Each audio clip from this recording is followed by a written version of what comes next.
Hey friends, and welcome back to my channel.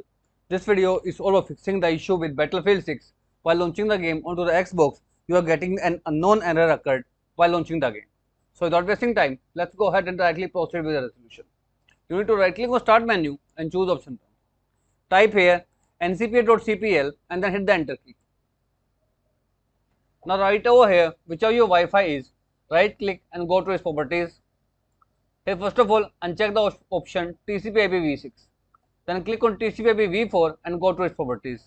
Now here choose the second option and type in 8.8.8.8 and in alternate DNS 8.8.4.4. After doing so, hit the OK button and close it. Now click on Start menu, type CMD and choose the option Run as Administrator.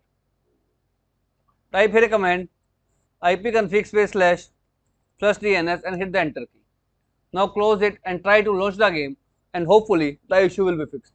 If the issue is still there, the only reason is because the Xbox servers are currently down. You can check the status right over here. These are the services that are currently down, and that is the reason you are not able to play. So I'll share the link of this website also in the description of this video so that you keep on checking the status of the server, and once servers are up and running, you are able to launch the game. So as of now, this is all about it friends. If this video works out for you, I request you to please click on the subscribe button and turn on the bell notification icon to continue receiving updates from my channel. Thank you so much friends. Thank you for watching.